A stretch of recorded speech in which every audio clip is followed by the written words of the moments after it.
오늘 말씀을 보시면 출애굽기 4장입니다. 우리가 긴 시나리오를 볼 때에도 기승전결이라는 전개의 방식이 있습니다. 이 전개의 방식을 보시면 물론 모든 성경이 이 전개의 방식에 해당될 수는 없습니다. 왜냐하면 성경은 특별하고 특수한 하나님의 권위, 하나님의 말씀이기 때문입니다. 하지만 인간의 관점으로 우리가 가지고 있는 지식으로 성경을 조금이나마 해석을 하고 분석을 하고 또 문체나 여러 가지 유형들을 살펴보는 가운데서 이야기 형식으로 진행되는 가운데서 출애굽기만을 떼어 보았을 때에 이 모세 한 사람의 인물의 삶이 드러날 때에 그 삶의 중심으로 올라가는 부분 중에 한 부분, 기승전결에서 기와 승에 해당되는 부분으로 오늘 본문을 조금 살펴볼 수 있습니다. 우리가 잘 알다시피 율브리너 배우가 나오고 있는 10개라는 이제 영화가 있습니다. 장편 긴 시간의 영화죠.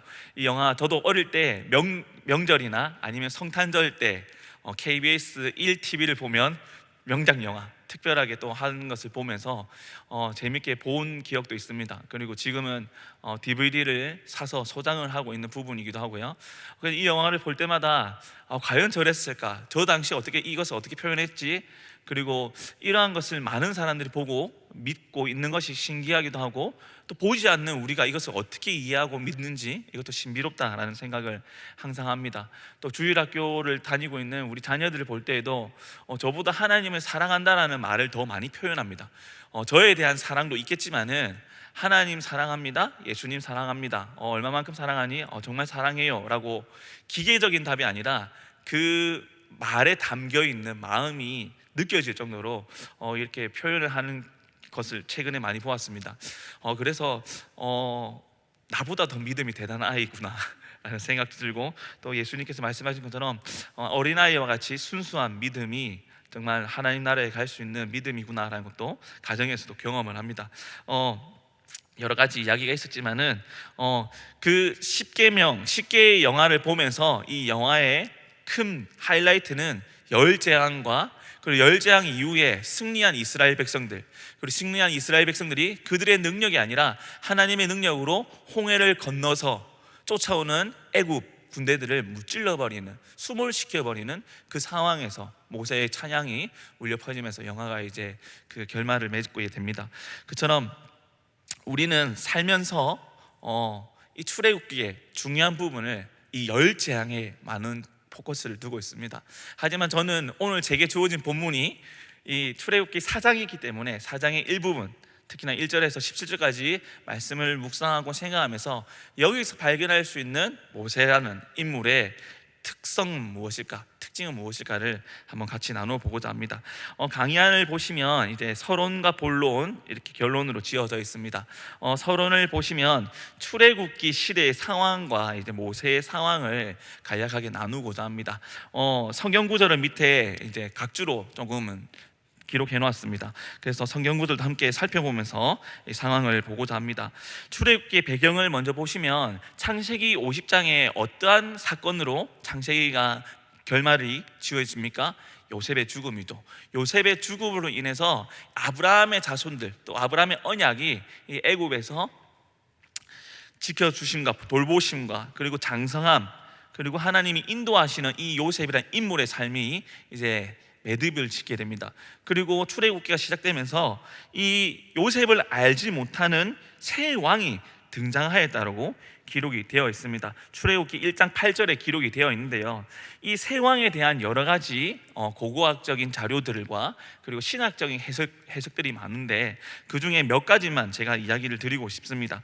그 중에 세 가지인데요, 세 가지를 조금 살펴보면 이 새 왕은 정말 많은 시간이 흘러서 요셉을 알지 못하는 왕일 수 있다라는 한 가지 해석과, 또 다른 해석은 애굽의 새로운 왕조가 시작되면서 이전의 왕조의 기록들을 지우고자 하는 목적이 있는 새 왕이 등장하였다라는 해석이죠. 쉽게 우리가 적용을 하면 고려 왕조가 무너지고 고려가 패망하고 이제 새로운 이씨 조선이 건국되면서 이전의 고려 시대의 있는 잔존물들을 정리하는 부분들이 있습니다.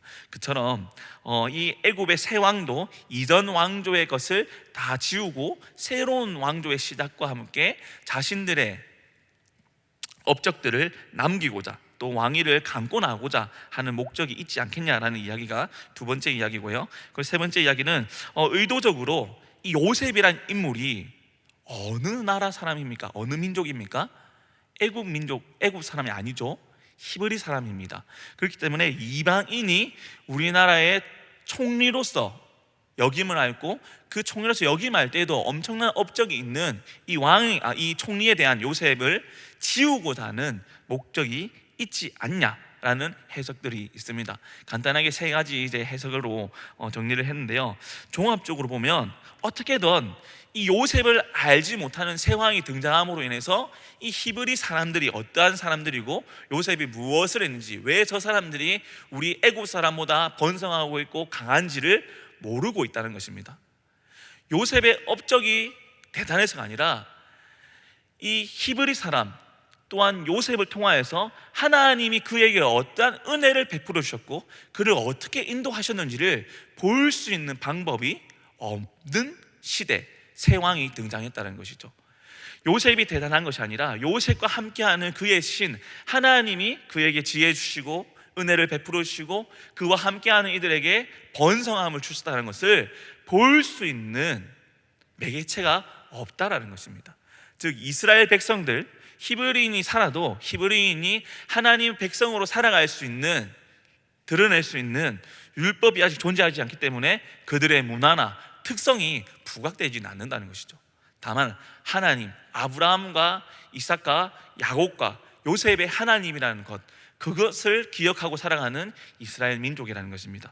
그렇기 때문에 그의 삶에서 드러나는 특별한 모습으로 여호와 하나님을 비춰볼 수 있는, 그리고 반사될 수 있는 부분이 없었다는 것을 종합적으로 생각을 해볼 수 있습니다.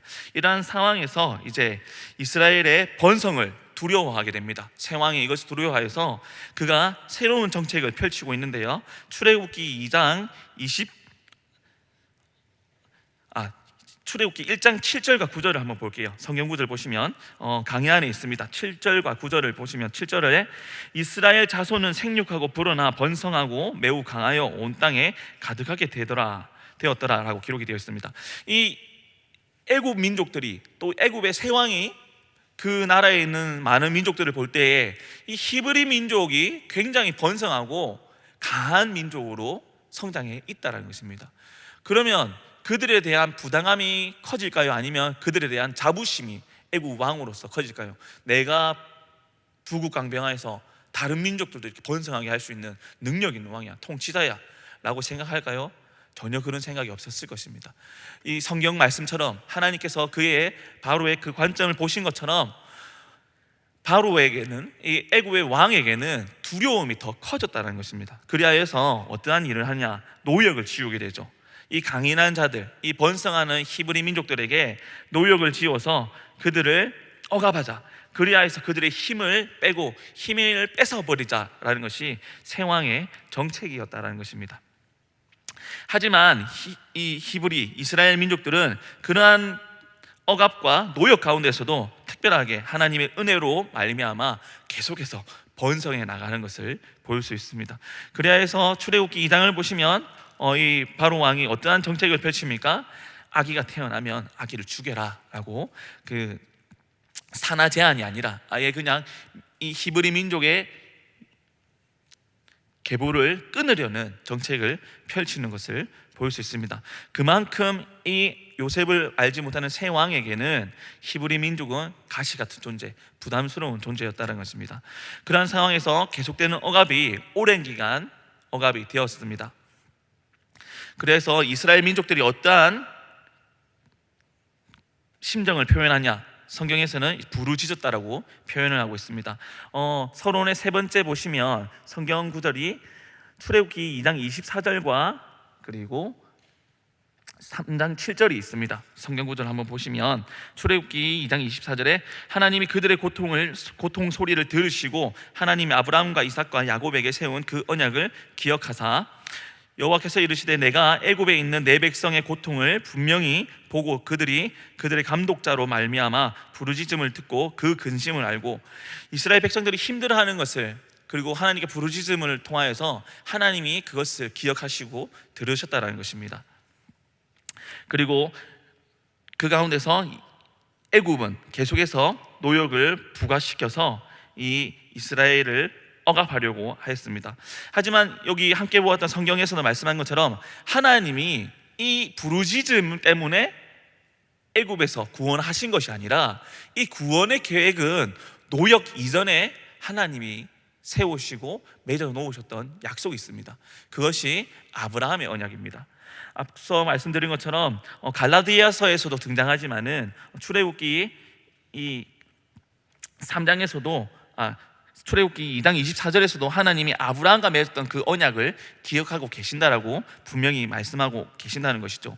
우리 사람의 관점, 한 시대를 살아가고 한 세대를 살아가고 길어야 두 세대, 세 세대를 살아가는 사람이 하나님의 큰 경륜을 다 보거나 또 오랜 기간 그 경륜에 대해서 보고 경험하고 느끼고 해석할 수는 없습니다. 사람은 유한한 존재이기 때문입니다. 하지만 무한하신 하나님은 하나님의 그 무한하시고 끝없는 뜻, 경륜, 계획 가운데서 이 노역은 한 부분이고 하나님의 언약의 성취가 오기 전에 하나의 과정이라는 것입니다. 하지만 이 과정을 이스라엘 백성들, 히브리인들은 받아들이지 못하고 그들의 삶에서 억압이었던 것이죠. 그때에 하나님은 이것을 기억하시고 하나님께서 약속을 이제 성취하실 때가 다가왔습니다. 그리고 그 성취하실 때에 하나님이 준비하시고 계획한 한 아기가 등장하죠. 그 탄생이 바로 이제 모세입니다. 모세의 극적인 탄생과 구조 그리고 왕궁에서의 삶이 이제 3장까지 기록이 되어 있고요. 오늘 보시면 이제 4장에서는 이제 모세를 3장에서 모세를 특별하게 하나님 부르셨습니다. 어떻게 부르셨습니까? 타지 않는 떨기나무를 통하여서 모세를 특별히 부르셨습니다. 외부에 있는 하나의 특별한 요소를 통하여서 모세를 부르시고요. 그리고 오늘 4장에서는 그 외부를 통하여서 관점의 전환, 시점의 전환이 일어나서 모세 자신을 돌아보게 하시고 또 모세 자신을 돌아볼 때 모세의 내면까지도 하나님이 알고 계시고 보시고 또 내면에 대한 변화를 주신 이후에 내면에서 모세 자신을 다시금 돌아보고 나의 위치에서 하나님이 이를 바라볼 수 있는 사람으로 바꿔가시는 사역이 4장에 기록이 되어 있습니다. 이제 그 과정을 본론에서 우리가 함께 살펴보려고 합니다. 이제 본론을 보시면요, 본론의 성경 구절 출애굽기 2장 14절 한번 보고 본론으로 들어가겠습니다. 모세가 가진 과거에 대한 아픔이 무엇이냐면 바로 이 2장 14절에 기록이 되어 있습니다. 2장 14절 제가 읽어드리겠습니다. 그가 이르되 누가 너를 우리를 다스리는 자와 재판관으로 삼았느냐?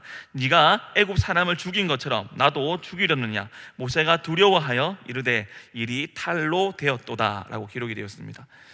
모세가 생각이 있었고 모세가 하고자 하는 방향이 있었습니다. 그것은 이 히브리 민족들의 노역에 대해서 어떻게든 그들을 건져줄 수 있는 방법을 찾았을 것입니다. 그래서 하나의 사건이 일어나죠. 힘이 없는 자를 치려고 할 때, 감독을 죽이게 됩니다. 그리고 그 히브리인을 구하게 되지만은 히브리인들 입장에서는 오히려 그것이 자신들에게 기름을 붓는 일로 생각하고 또 한편으로 이 성경 구절처럼 모세에 대하여서 누가 당신이 우리를 인도하는 지도자냐, 또한 누가 재판관으로 세웠느냐, 당신이 문제다라는 것을 말하고 있습니다. 그리고 당신이 한 것처럼 나를 죽이려 하느냐까지도 모세에 대한 굉장한 상처를 주는 말을 했다는 것이죠. 모세는 이 말이 자신의 삶에서 큰 변화를 일으킵니다. 어떤 변화인가요? 2장 15절에서는 바로 왕궁에서 이 사실을 알고 모세를 해치려고 합니다. 모세를 해치려고 하니 모세가 선택한 것은 무엇입니까? 우리가 잘 아는 것처럼 미디안 광야로 도망을 가는 것이죠. 그래야 해서 모세는 도망을 가게 됩니다. 모세가 처음에 하려고 했던 것은 모세가 가진 생각, 그리고 히브리 민족을 위한 모세의 마음은 무엇이었습니까? 억압받고 노역의 고충을 가지고 있는 저들을 내가 어떻게든 도와줘야지 라는 자신의 해석, 즉 자신의 관점, 선한 일을 하고자 하는 그의 행동에서 결과는 오히려 나를 위협의 상황으로 몰아버리는 일이 진행되었다는 것입니다.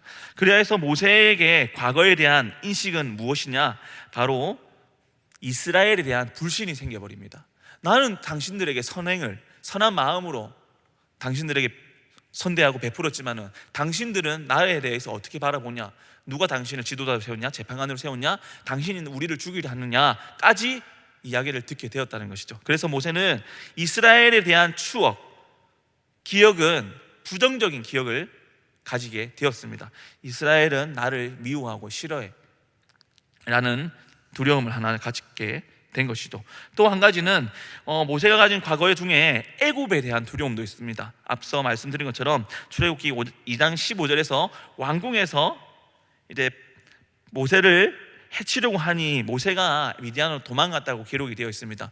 그만큼 자신의 신변에 대해서 위협을 느끼는 것이 왕궁에서도 일어났다라는 것을 볼 수 있습니다. 그래서 모세는 미디안으로 광야로 피난 가서 미디안에서 한 인연을 통하여서 가정을 꾸리고 그곳에서 40년 동안 새로운 인생, 왕궁에서의 왕자 모세가 아니라 미디안에서 이방인 한 사람, 미디안에 정착한 정착민, 이주민 모세로서 살아가는 인생을 40년 동안 살게 되었다는 것입니다. 즉 모세는 이전의 40년의 삶, 자신이 미디안에서 40년이 아니라 애굽에서 살아왔던 40년은 안 좋은 추억으로 남게 되었다는 것입니다. 그 안 좋은 추억은 이스라엘에 대한 부정적 불신, 그리고 애굽에 대한 두려움으로 그의 마음 가운데, 마음 깊은 곳에 상처로 남게 되었다는 것입니다. 그래서 이것을 오늘날 현대 심리학적으로 말하면 트라우마라고 말합니다. 이 안 좋은 추억, 과거의 어떠한 사건을 통해서 우리가 안 좋은 상처, 마음의 상처, 생각, 기억, 인식이 남게 되었다라는 것을 트라우마라고 말합니다. 즉 오늘날 모세의 상황을 보면 과거에 대한 안 좋은 추억, 트라우마로 인해서 애굽에 대한 부적응, 그리고 이스라엘에 대한 불신을 가진 사람으로 해석을 할 수 있다는 것이죠. 그래서 광야에서 40년 동안 자신은 새로운 삶을 살아가며 그의 만족하는 모세로 보여집니다. 그런데 오늘 본문에서 4장 1절을 보시면 3장에서 모세를 찾아오신 하나님, 모세를 부르시는 하나님, 그리고 모세에게 하나님은 어떠한 일을 할 것인지 하나님의 뜻을, 하나님의 목적을 모세에게 알려주고 있습니다. 그것이 출애굽기 3장 10절에 있습니다. 강의안에서는 6번 성경 구절인데요, 6번 성경 구절 한번 보시면 이제 내가 너를 바로에게 보내어 너에게 내 백성 이스라엘 자손을 애굽에서 인도하여 내게 하리라. 자, 앞서 말씀드린 것처럼 모세가 가진 생각, 이스라엘 민족, 히브리 민족에 대해 노역에 대해서 내가 어느 정도는 도와줄 거야 라는 선한 마음을 가지고 있었습니다. 그런데 그 일을 하나님이 너를 통해서 할 거야 라고 하나님 부르신 목적이 기록이 되어 있습니다. 그러면 모세는 여러 가지 생각 중에 제가 모세가 되었을 입장에는 이런 생각을 했습니다.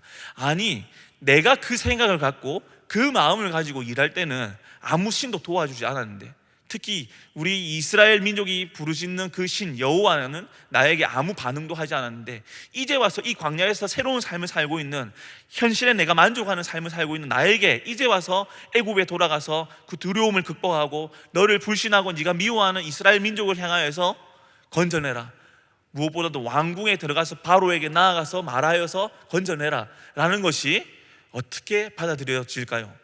하나님 감사합니다, 제가 그 일을, 그 사명을, 그 부르심을 내가 지금 감당하겠습니다 라고 나아갈 수 있는 모세가 과연 될 수 있을까요? 저는 모세가 아니기 때문에 이런 말 할 수도 있겠지만은 저는 제가 그 부르심을 받았다면 불가능하다, 저는 불순종할 것 같습니다. 왜 그때 안 오시고 왜 이제 오십니까? 왜 이제서야 그 일을 저에게 시키십니까? 저는 지금 할 자신도 없고 할 능력도 없고 할 마음도 없습니다 라는 게 현실적으로 지금 부르심받은 모세의 마음이 아닐까 싶습니다. 그런 상황에서 하나님은 모세를 변화시키고자 하는 표징을 드러냅니다. 그 표징이 이제 4장에 등장하는데요, 첫 번째 표징을 보시면 지팡이가 뱀으로 변하는 표징입니다. 출애굽기 4장 2절부터 보시면 4장 2절에 여호와께서 그에게 이르시되 네 손에 있는 것이 무엇이냐? 그가 이르되 지팡이니이다. 하나님 모세 손에 있는 그 무엇이냐 물어보실 때 하나님이 지팡이입니다 라고 모세가 대답했죠. 이 지팡이, 하나님이 저기 있는 지팡이 주오라고 하셨습니까? 너의 손에 있는 지팡이라는 것입니다. 즉 이 지팡이는 메이드 인 미디안 또는 바이 모세, 아마도 모세가 줍거나 만들지 않았냐 싶습니다. 결국 내가 잘 아는, 내가 애용하고 내가 잘 쓰는 도구라는 것이죠. 또 모세가 지금 미디안에서 광야에서 살아갈 때 양을 치면서 살아가면 이 양을 칠 때 필요한 지팡이가 될 수도 있고, 또 산에 올라갈 때 힘든 일이 있으면 광야의 마른 산에 올라갈 때 이 지팡이를 짚고서 한 걸음 한 걸음 내딛는 귀한 도구가 될 수 있습니다. 무엇보다도 이 지팡이는 모세가 잘 알고 있는 지팡이, 모세가 쓰는 지팡이, 모세가 애용하는 지팡이였을 것이라는 것이 우리의 생각이 되지 않을까 싶습니다. 그런데 하나님이 그 지팡이를 가지고 어떠한 일을 하십니까? 3절에 여호와께서 이르시되 그것을 땅에 던지라 하심에 곧 땅에 던지니 어떤 일이 일어납니까? 그것이 뱀이 된지라. 모세가 잘 아는 이 지팡이가, 어찌 보면 모세의 손에 의해서 만들어진 이 지팡이가 그가 평소에도 던지고 평소에도 세워놓고 평소에도 떨어뜨릴 수도 있는 이 지팡이가 하나님 말씀하신 이후에 땅에 던지니 어떻게 됩니까? 뱀으로 변했다는 것입니다. 이 지팡이 처음 던져봤을까요? 급한 일 있으면 던졌을 것입니다. 또 세워놨다가 넘어질 수도 있고요. 그런데 이 모세가 잘 아는 지팡이가 하나님 말씀에 의해서 뱀으로 변화됐다는 것입니다. 그리고 하나님께서 이 뱀이 된 지팡이를 어떻게 명령하십니까? 4절입니다. 여호와께서 모세에게 이르시되 네 손을 내밀어 그 꼬리를 잡으라. 그 뱀의 꼬리를 잡으라는 것입니다. 뱀의 꼬리를 잡는다는 것은 어리석은 일입니다. 뱀을 잡을 때는 절대 꼬리를 잡아서는 안 됩니다. 꼬리를 잡는 순간 뱀이 고개를 틀어서 물 수 있습니다. 뱀을 잡을 때는 머리를 공략해야 됩니다. 저는 뱀을 잡아본 적이 없습니다. 책에서도 그렇게 배웠습니다. 교과서적인 답이지만은 뱀을 잡을 때는 머리를 잡아야 됩니다. 그런데 성경만을 보고 뱀을 잡으라 하니 꼬리를 잡으면 됩니까? 안 됩니까? 믿음이 대단한 사람이 될 것입니다. 근데 일단은 일반적으로 뱀은 머리를 잡으려면 꼬리를 절대 잡아서는 안 됩니다. 위험합니다. 그런데 모세가 이것을 몰랐을까요? 미디안에서 40년 동안 살았던 이 모세가 꼬리를 잡는 행위를 일반적으로 쉽게 받아들일 수 있을까요? 어렵습니다. 그런데 하나님 말씀에 꼬리를 잡으라고 하십니다. 첫 번째 시험이라는 것입니다. 표징으로 보일 수 있지만은 모세가 가지고 있는 것에서 네가 나에 대해서 얼마만큼 순종할 수 있냐, 한 단계를 거쳐가고 있다는 것이죠. 일단은 던졌습니다. 던지는 거 순종했죠. 그리고 뱀을 잡으라고 하십니다. 두 번째 단계라는 것이죠. 근데 모세가 어떻게 합니까? 모세가 손을 내밀어 그것을 잡았습니다. 꼬리를 잡았다는 것입니다. 그러니 그의 손에서 지팡이가 되었다는 것이죠.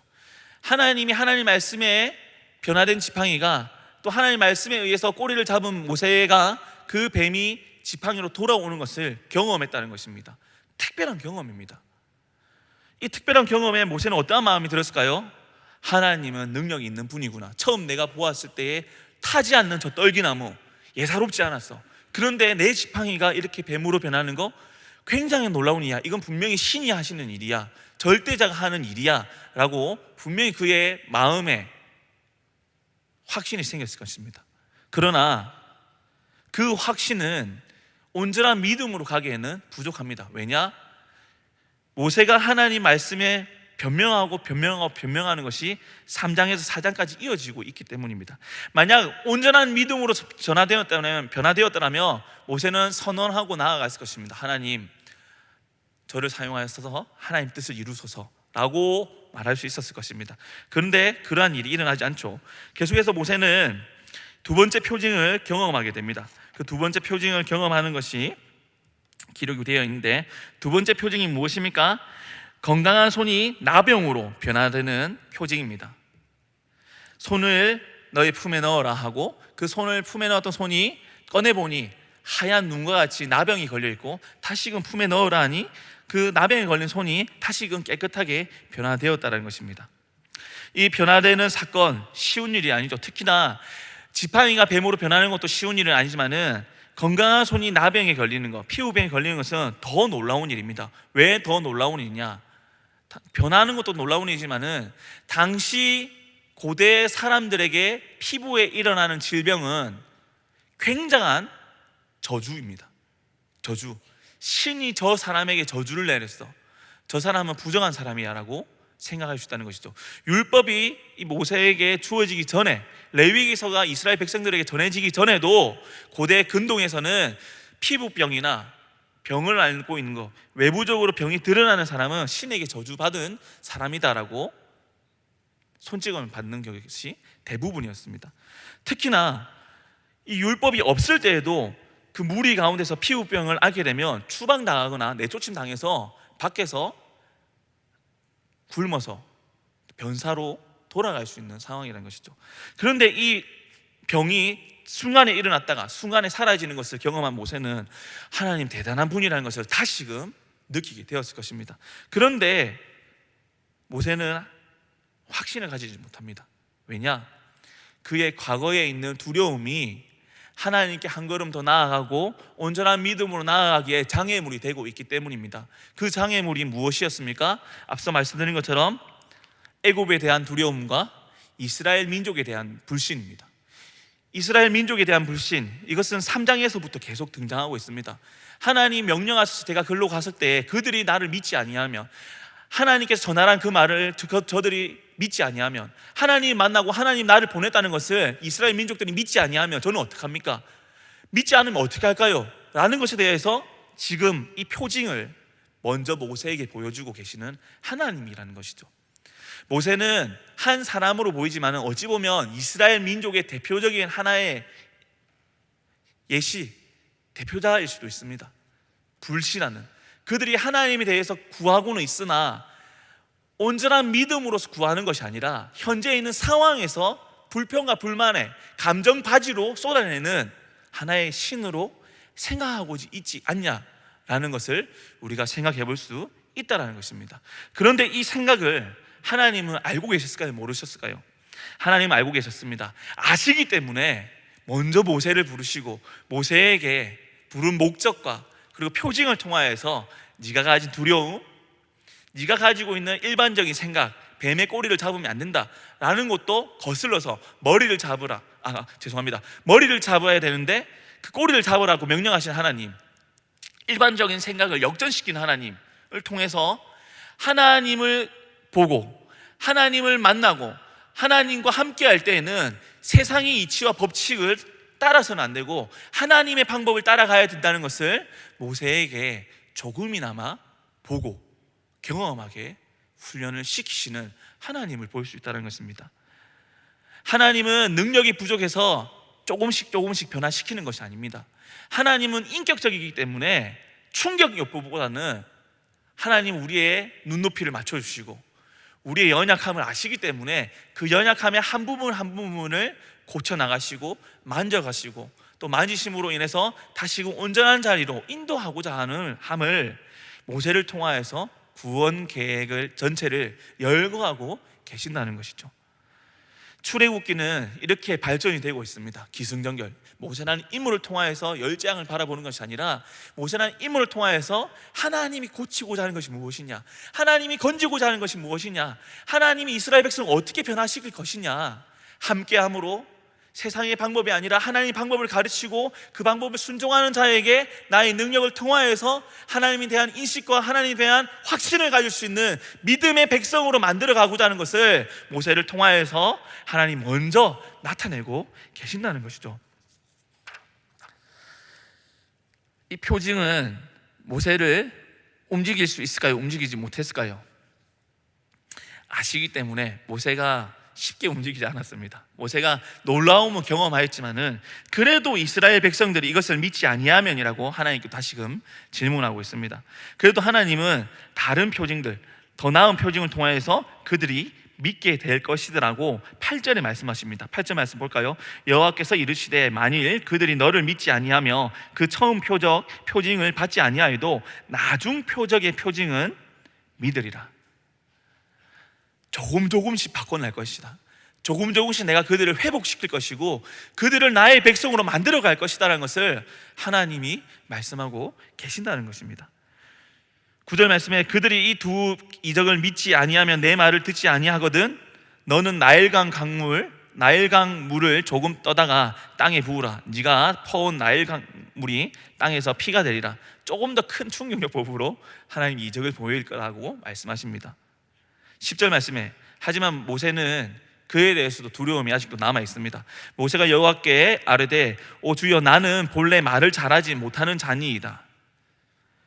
모세가 말을 잘 못한다라는 모세의 말에 대해서 우리는 어떻게 생각하십니까? 모세가 과연 말을 잘 못했을까요? 그렇게 생각할 수도 있습니다. 하지만 모세의 삶을 과거를 우리가 유출을 해보면 모세는 왕궁에서 교육을 받은 사람입니다. 그렇기 때문에 왕궁은 한 나라의 국격, 한 나라의 그 힘을 나타낼 수 있는 공동체이기 때문에 쉽게 해서는 약점을 잡기는 힘들 것입니다. 그래서 모세에게는 철저한 교육과 그리고 관리가 들어갔을 것입니다. 그렇기 때문에 다른 사람에 대한 표현, 예의, 또 자부심 이런 것이 갖춘 사람으로 훈련이 되었고 양육이 되었을 것입니다. 그런데 이 모세가 말을 못한다? 그거는 굉장히 힘든 상황일 것입니다. 아니면 선천적으로 말을 어눌한 사람인지, 하지만 성경은 그가 선천적으로 말이 어눌한 사람이다라고 말씀을 하지 않습니다. 그렇기 때문에 모세가 저는 말을 잘 못하는 사람이다라는 것은 하나님의 부르심에 대한 거절이라는 것이죠. 아무리 하나님 저에게 그렇게 해도 하나님 저는 그 일을 못할 것 같습니다라고 다른 사람을 보내세요. 보낼 만한 자를 보내소서라는 모세의 마음이 담겨있는 거절이라는 것입니다.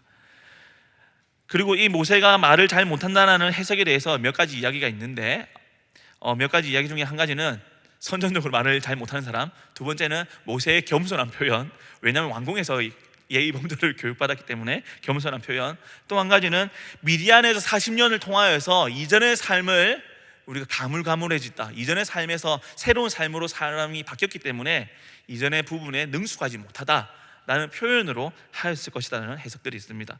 하지만 이것도 종합적으로 살펴보면 모세가 하나님의 부르심에 대해서 분명히 사양을 하고 있다는 것으로 우리는 알 수 있습니다. 11절에 여호와께서 그에게 이르시되 누가 사람의 입을 지었느냐, 누가 말 못하는 자나 못 듣는 자나 눈 밝은 자나 맹인이 되게 하였느냐, 나 여호와가 아니냐. 욥기에도 비슷하게 말씀하십니다. 하나님이 너보다 이 세상을 더 잘 알고 너보다 너를 잘 알고 너보다 사람을 잘 아는 분이라는 것을 말씀하시죠. 그처럼 이 모세에게 네가 보고 듣고 느끼고 갇혀있는 인식들, 그 인식들을 존재를 애초부터 누가 갖게끔 할 수 있느냐, 세상을 만든 내가 아니냐, 이 세상을 다스리는 내가 아니냐, 말을 잘하고 못하는 것도 나의 손에 있고 보는 것과 듣는 것과 모든 것이 나에게 있는데 네가 왜 그 말을 하느냐, 나를 의지하라라는 것을 하나님이 또 우회적으로 표현을 하고 계신다는 것입니다. 그리고 12절에 이제 가라, 내가 너의 입과 함께 있어서 할 말을 가르치리라. 그래, 네가 핑계대었던 그거, 말 못하는 거, 내가 함께 하면서 내가 그 말 못하는 것을 잘하게 해줄게. 그러니 떠나라, 그러니 애굽으로 돌아가라 라고 말씀하고 계십니다. 그런데 13절에 또 모세가 어떻게 합니까? 하나님 부르심에 하나님 명령에 대해서 거절하고 있죠. 모세가 이르되 오 주여 보낼 만한 자를 보내소서. 이제 직접적으로 표현합니다. 주님, 하나님 보낼 사람 보내세요. 저는 그 사람이 아닙니다.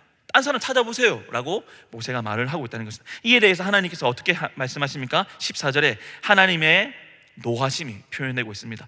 여호와께서 모세를 향하여 노하여 이르시되 레위 사람 내 형 아론이 있지 아니하냐, 그가 말 잘하는 것을 내가 아노라. 그가 너를 만나러 나오나니 그가 너를 볼 때 그의 마음에 기쁨이 있을 것이라. 네가 그 말할 것을 나는 알고 있었어. 여기까지 내 패를 안 보이려고 했는데, 그래서 내가 이미 진행시켜놨어. 너의 형 아론이 올 것이고 아론이 너와 함께 하여서 아론이 너를 대신하여서 말을 할 것이다 라고 말씀하시죠. 그리고 그 아론도 동생 모세를 만나면서 기쁜 마음으로 함께 할 것을 하나님 먼저 말씀해 주십니다. 15절에 너는 그에게 말하고 그의 입에 할 말을 주라. 내가 너의 입과 그의 입에 함께 있어서 너희들이 행할 일을 가르치리라. 하나님이 부족한 것을 하나님이 하시겠다라고 말씀하십니다. 하나님이 함께 하시면서 너에게 베풀 그 능력과 또 아론에게 그 능력을 통하여서 애굽에 노역하는 이스라엘 백성들을 이전에 아브라함과 함께 하였던 그 언약의 성취의 때로서 사용할 것이다라고 표현을 하고 계십니다. 16절 말씀에 그가 너를 대신하여 백성에게 말할 것이니 네가 핑계되었던 그 일을 아론이 대신할 것이니까 그는 네 입을 대신할 것이요 네가 할 수 없다라고 말한 것을 그가 아론이 대신할 것이고 너는 그에게 하나님같이 되리라. 의지하는 존재가 될 것이다 라는 것입니다. 네가 지금 나와 함께하면서 네가 나에게 놀라고 나에게 특별한 능력이 있다는 것을 인정한 것처럼 아론이 너를 볼 때 너는 하나님이 함께하는 자다. 너를 통하여서 용기를 얻고 너를 통하여서 두려움을 극복할 것이고 너를 통하여서 그 두려움 가운데서 온전함과 담대함을 회복할 수 있는 일이 일어날 것이다 라고 모세에게 하나님은 말씀하고 계십니다. 이제 오늘 본문을 정리하고자 합니다. 모세는 그의 과거의 삶을 볼 때에 그의 과거의 삶은 기쁜 일도 있었겠지만은 슬픈, 두려운 과거, 애국과 이스라엘에 대한 불신으로 마음의 트라우마가 있었습니다. 그 트라우마 때문에 하나님의 부르심, 하나님께서 말씀하시는 것에 두려움을 느끼고 하나님이 능력이 있다는 것은 보고 경험하면서 알겠지만은 돌아가기에 두려운 마음이 극복이 되지 않는 이 모세에게 하나님은 함께 하신다는 것을 반복적으로 보여주시고 반복적으로 말씀하시고 또 그와 함께하는 동력자 형 아론을 통하여서 너는 혼자 이 일을 감당하는 것이 아니라 너는 이 세상을 혼자 살아가는 것이 아니라 너와 함께하는 자가 있고 너를 통하여서 그 자가 나를 볼 것이고 너를 통하여서 이스라엘이 나 여호와 하나님 백성인 것을 회복하게 될 것이다 라고 우리에게 말씀하고 있습니다. 사랑하는 순장 여러분들, 우리는 하나님을 비출 수 있는 도구로 부르심을 받았습니다. 그런데 나는 능력이 없습니다, 나는 이러한 상황입니다 라고 과거의 아픔을 통하여서 그 일을 감당할 수 없다라고 생각하신다면 모세와 같은 상황에 놓여 있지 않을까 싶습니다. 하지만 하나님은 모세에게 어떻게 일을 하십니까? 모세를 어떻게 회복시키십니까? 함께 하시고 옆에 함께 하는 동력자를 불러주시고 그 동력자를 통하여서 너는 혼자가 아니라 함께 하는 이가 있고 내가 너에게 힘이 되어줄 것이라는 것을 하나님은 분명하게 깨닫게 하고 계신다는 것입니다. 사랑하는 성도 여러분들, 우리는 이 땅, 이 시대에 살아가지만은 혼자 살아가는 것이 아닙니다.